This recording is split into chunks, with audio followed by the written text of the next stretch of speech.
Hello gentle ladies and gentlemen, my name is Ari and today I am bringing you some gameplay of Payday The Heist. It is available across all networks, for PC on Steam, for Xbox on Xbox Live, and for PlayStation 3 on the PlayStation Network.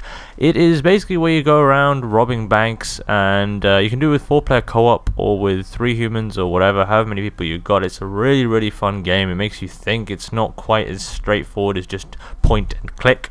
But as always, this is a weekend video, and what I want to talk about is some gaming news that really rocked the UK industry pretty badly last week, and that was regarding the high street retailer called Game.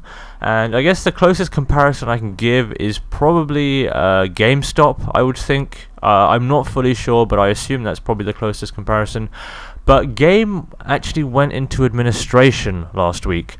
And for those people who are a bit shady on the term administration, what that basically means is Game declared bankruptcy. And what that means is they have an outstanding amount of debt, and their share prices dropped significantly from I think it was £1.99 a share like a couple of years ago to dropping to I think 2.6 pence just before they declared administration. So what the administrators do is they go in and they try and clear as much of the debt as possible. They try and squeeze out as much money as possible, and I guess the overriding news is that Game is in essence finished. And it really got me thinking about the whole state of high street retailers, mainly in the gaming industry, and sort of what the future is and where we're going, and is this like such surprising news in actuality, or was this going to be inevitable? Let me start off by saying how I feel about Game. Game played a pretty major part in my life when I was a lot younger. I have to say that as of late I haven't really gone into Game to buy a game as such. I've mainly made online purchases because it's so much easier, and that's something I'm going to get into later on. But as a kid, Game was kind of the place you'd go to when I'd get bored of shopping with family and stuff like that, and I'd hope that I'd go into Game and I'd get a game from my Game Boy Advance, or Game Boy Color, and my Game Boy Original actually. I will not lie to you, I had my Game Boy Original. I used to pester my parents to get me a game from Game when we went shopping, and I was very annoyed like that, but I don't think any other kid didn't do that. And so I've got a lot of childhood memories of Game, and it's sad because those sort of fun times I used to have when I go shopping, I still do it now. It's kind of an old tradition where I'll just go shopping. I'll just go pop into Game anyway, just for the sake of it, for no reason to buy them anymore, but just to go and browse around and see what they got. It is sad, and the other aspect obviously is my heart goes to the people who potentially are going to lose their jobs. I would like to say that the best scenario out of all this would be that somebody swoops in at the last minute and purchases Game out and continues the franchise and nobody loses their job. The sad thing is that I don't know if that's going to be an actual reality or not, and for all those people working there, I actually applied for a part-time job there this past summer to try and get in, because I can understand how people really would love to work there, and it is a brilliant place. They had a brilliant work ethic, they had such a nice area, nice space where I went to. So I hope that those people are actually okay and somehow things get resolved, because it is a pretty iconic organization for all the gamers, especially here. Everybody's heard of Game, the high street retailer, so I think it's got its lasting memory and it's left a legacy for sure. So let's talk about, was it an inevitability, and what was the process, and how did this come about, and why should we be surprised, or why should we not be surprised? Let's start with the whole Amazon thing. Let's start off with the ability to buy online. Now, one of Game's major flaws, which I think I only realized very recently, but I knew it was happening all along, was that they refused to lower their prices of new releases and things like that. So whereas Amazon, for example, would be selling a brand new console game for $32.99, Game would be selling it for $39.99 and would not budge at all. This wasn't helped very recently with the fact that Game and EA had a massive spat over Mass Effect 3, and Game refused, that's right, Game refused to stock Mass Effect 3 on their shelves.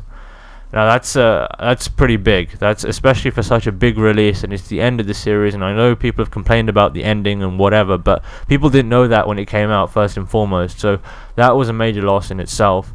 But how can you compare when a lot of people find it not only easier, but they have less time in their lives? So buying something online and having it delivered to you for free in what they say is 5 working days, but I find on average is about 3 working days.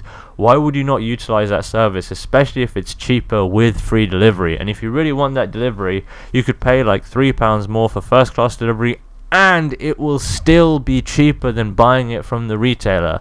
I believe that when it comes down to pure facts, it's about how many pounds do you have in your pocket and how much do you want to save. And if you really want to save, you will just go ahead and order it online. And I think this sort of concept mainly applies to console games as such. Because I think the PC market in game has dropped dramatically, and I mean dramatically, like to the point where there was like maybe 2 to 3 shelves worth of PC games, and now it was reduced. And I went in, I think like last week or something when I went in, it's like half a shelf now of just the top titles. And that too, I ironically found they were selling Battlefield 3 for, I think it was $29.99 or $35.99, something like that, when Origin at this moment in time are having a sale, and Battlefield 3 you can get for £20. And that too, like, you can access it anywhere. Now that provides a perfect segue onto the whole digital download scene, which is the other reason why really game kind of went out of business. So I guess speaking from a PC perspective, digital downloads have really been dominant over the past couple years. If anything, I'm sure they've been before, but obviously I wasn't involved in the scene, so I didn't know as such. But the ability and I don't want to call it a monopoly as such, but it really does seem at times that Steam has a monopoly over the digital downloads for PC. I know there's Origin, but again, people aren't so happy with Origin, and to be honest, I'm not massively happy with Origin either, but I use it because I have to, and whatever, like, you just have to get by in some situations. But the fact that, and this is the very core basics of Steam, and this is going to sound really dumb because I'm going to explain everything to everybody, but having explained actually provides you with a massive amount of insight. So Steam, in essence, allows you to buy a game, and that gets logged to your account, and when it gets logged to your account, you can then download it on any computer in the world, wherever you are. I can buy a game in the UK here, I can go and fly to, I don't know, Pittsburgh or Washington in the US, and I can go download it on a computer there. I could fly to Beijing in China, I could fly to, I don't know, Perth in Australia, and I could do the same thing. In essence, it's what is going to happen to storage and to gaming across the world. People talk about this cloud service and the ability that internet storage is all going to be like on a cloud. It's all of your data is going to be stored on a cloud. Well, to be honest, game purchasing and stuff like that, Steam is kind of a cloud in itself, because it stocks all of your purchases and everything that you buy online, so it knows what your account has, and then you can access that anywhere in the world. Yes, you have to download it, and yes, it takes time, but today's broadband speeds, are you kidding me? Even a 15 gig download you can do in like 2 hours, and to be honest, if you can't wait 2 hours, god, impatience, like there are a million other things to do in life. I'm sure you can put aside 2 hours to go and like let your game download while you do something else. So I guess overall, am I surprised that game went under? No. I'd like to say, from a perspective of a guy who knows the gaming industry and who reads things like GameSpot online, I'm a big fan of GameSpot and things like that, and gaming news, and an avid user of Steam, it's not surprising that game went down. But to say that game went down when it did isn't surprising. That is a correct statement, because sorry, no, that's a double negative. Sorry, the fact that game went down when it did, this past week, that is surprising, because I think everybody who was in the gaming industry was aware of the digital revolution, and now people are aware of it, people who don't game necessarily, of the digital revolution.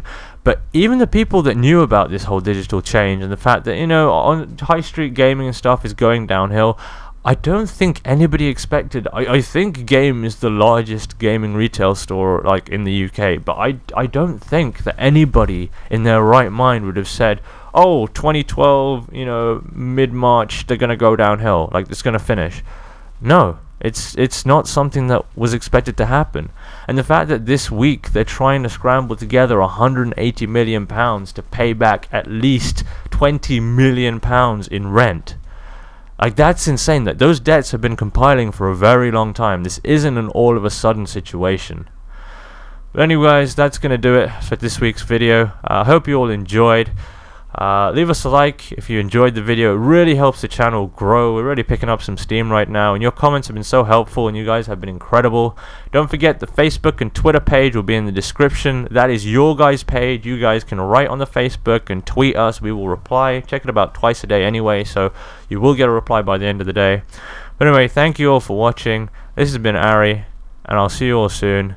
This is Ari, over and out.